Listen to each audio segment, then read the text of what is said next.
In the Microforte studio in Glebe, Australia, 30 blokes sit at their computers drinking Coke and twiddling with the glorious, computer-generated landscapes splashed across their screens. Carrying enormous headphones, the computer game designers look like scruffy koalas intent on their work. The only sounds that emanate from this strange colony are mouse clicks and keyboard taps and the low, steady hum of machines. On certain Fridays at 3:30 p.m., however, when the company is creating a game, the scene changes. That's when the floor becomes animated by the sound of 30 brainiacs playing computer games while they drink beer and suck lollies, searching for the flaws within each other's work. If American author Nick Kellman is to be believed, the men manipulating monsters on-screen are not just entertainment providers, they're artists engaged in a new art form that surpasses visual and technical abracadabra. Individual components of computer games have always had artistic value, he says. But in the last few years, the synthesis of all those parts is producing something that has some kind of deeper experience. It transcends the form. That's the thesis Kellman presents in his latest book, Video Game Art. It may sound innocuous, but Kellman's assertion that the storylines, complex characters, sound, music and breathtaking visuals in games make them valid works of art is controversial. Even among gamers, the film and computer games industries feed off each other, with Hollywood pilfering titles such as Tomb Raider. Yet the games industry that took off in the 1980s remains the brattier cousin of the movie business.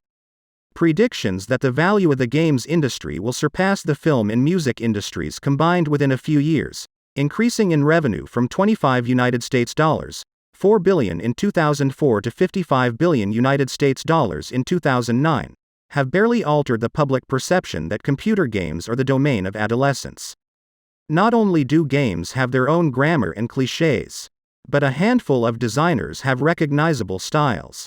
Among gamers, the names Shigeru Miyamoto and Will Wright induce the same respect that Stanley Kubrick and Robert Altman provoke in movie buffs. The New Yorker described the Japanese designer Miyamoto, who created classic games such as Donkey Kong and The Legend of Zelda, as the D.W. Griffith of game design. Just as Griffith pioneered narrative filmmaking in the early 20th century with cinematic devices such as the flashback and cross-cutting, Miyamoto developed many of the techniques now central to games, such as immersive, coherent worlds and shifting points of view. His work is recognizable for its childlike, joyous style. Even so, late last year, the influential film critic Roger Ebert, of the Chicago Sun-Times, banished computer games from his canon of art forms. I am prepared to believe that video games can be elegant, subtle, sophisticated, challenging and visually wonderful, Ebert wrote on his website in response to a reader. But I believe the nature of the medium prevents it from moving beyond craftsmanship to the stature of art. To my knowledge, no one in or out of the field has ever been able to cite a game worthy of comparison with the great dramatists, poets, filmmakers, novelists and composers. Gamers everywhere posted feverish blog replies condemning Ebert and asking him to explain himself. Admitting that he rarely plays the games, he says, "There's a structural reason for that.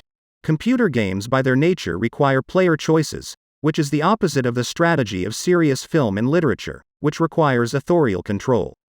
The founder of Microforte, John DeMargheriti, doesn't agree. The author of the game has written some grand plotline, has created the races, the pretext of the stories, he says. He's constrained you in a series of quests you must do, missions you must complete, objects you have to collect. In DeMargheriti's mind, the designer plays God just like the director of a film, but in a slippery, multifaceted universe instead of a static one. In support of his argument, DeMargheriti draws parallels between art forms. Great games are as engrossing as great novels or films, and players finishing a game can feel as sad as a reader when they put down such a novel. A great artwork, be it sculpture, film or game, is immersive. The art form of games is simply a different art form, DeMargheriti says. Art forms have different functions. Some architecture may not be considered art. A 3-bedroom red brick house in the suburbs isn't art, but the Sydney Opera House is. Most computer games are the 3-bedroom house, but others are the opera house. Some who work within the games industry, however, agree with Ebert. Steve Stamatiadis, creative director and co-founder of Brisbane studio Chrome, which made the Tasmanian tiger game for children, says, games can potentially deliver the same stuff as art. Changing the way you think about something. But I don't think games are at that stage when about 90% are about people running around shooting at something. But, let's face it, what are the majority of films about? Whatever the realities of the marketplace, maybe Miyamoto and others have already left the suburbs.